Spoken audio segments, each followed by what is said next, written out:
A parent is entitled to get this information. What was the fee fixed by the fees fixation committee and how much you are collecting? So நான் கேட்கறது ஒரே ஒரு கேள்விதான்.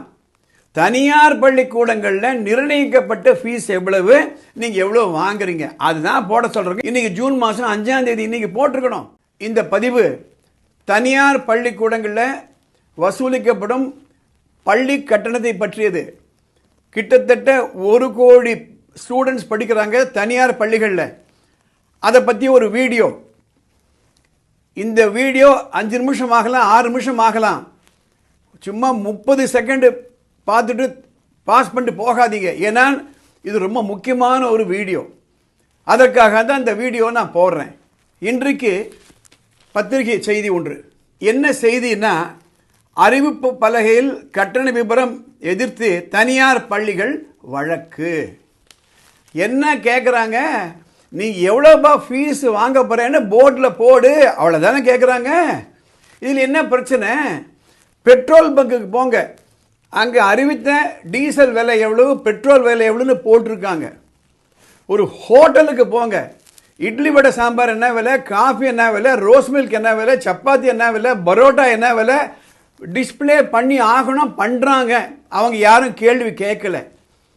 ஒரு பேங்க்குக்கு போங்க, இன்னைக்கு டாலர் என்ன விலை, என் என்ன விலை, யூரோ டாலர் என்ன விலை போட்டிருக்காங்க. பேங்க்குக்காரங்க அப்ஜெக்ட் பண்ணலை.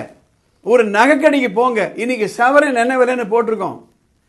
இவ்வளோக்கு என்ன எல்லாம் பேசுறாங்களே, டாஸ்க் மார்க்கில் ஒரு பாட்டிலுக்கு இவ்வளோ விலை, அதுக்கு மேலே 10 ரூபாய் வாங்குறாங்க, 20 ரூபாய் வாங்குறாங்கிறதுனால இவ்வளோ பிரச்சனை வருது.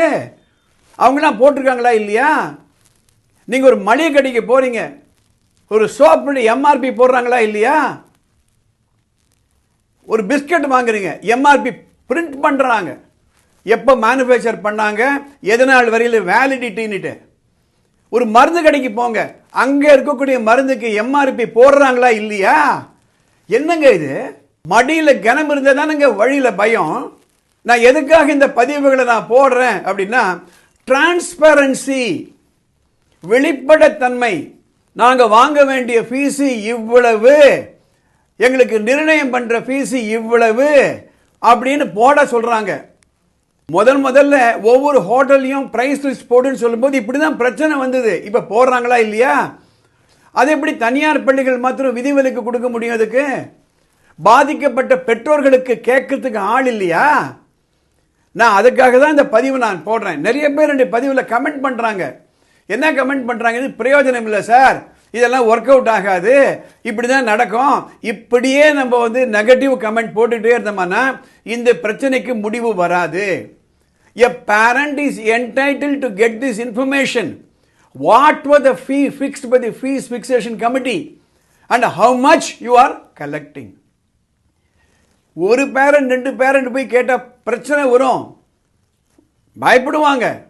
ஒரு 10-20 பேரண்ட்டாக போய் கேளுங்க. நீங்கள் சட்டத்தை கையில் எடுக்க வேணாம், சாத்வீகமாக போய் கேளுங்க. ஐயா எவ்வளோ ஃபீஸ், இந்த மாதிரி நியூஸ் வந்திருக்கேன்னு கேளுங்க.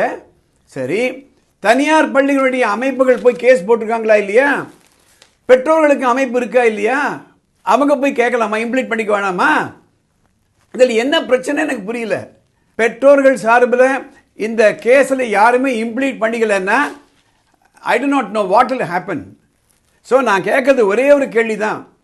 தனியார் பள்ளிக்கூடங்களில் நிர்ணயிக்கப்பட்ட ஃபீஸ் எவ்வளவு, நீங்கள் எவ்வளோ வாங்குறீங்க, அதுதான் போட சொல்கிறேங்க. இன்னைக்கு ஜூன் மாதம் 5ஆம் தேதி இன்னைக்கு போட்டிருக்கணும். இது கோர்ட்டில் கேஸ் போட்டிருக்காங்க, ஒன்றும் டிசிஷன் வரல. சரி, புதிதாக பொறுப்பேற்ற சீஃப் மினிஸ்டர் விஜய் அவர்களுடைய அரசாங்கம் என்ன செய்ய போகுது? அரசு தரப்பு வக்கீல் இந்த கேஸில் என்ன ஸ்டாண்ட் எடுக்க போகிறாங்க? மற்ற இடத்துல எல்லாம் மேக்சிமம் ப்ரைஸ் ஃபிக்ஸ் பண்ணி அது கம்ப்ளைண்ட் பண்ணும்பொழுது ஏன் தனியார் பள்ளிக்கூடங்கள் இது அப்ஜெக்ட் பண்ணுறாங்க? பார்க்கலாம் இந்த புதிய அரசாங்கம் என்ன செய்யுதுன்னுட்டு.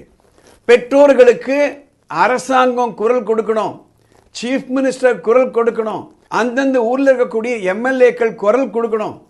அப்படி இல்லை என்றால் பாதிக்கப்பட போவது பெற்றோர்கள் தான், நிறுவனங்கள் அல்ல.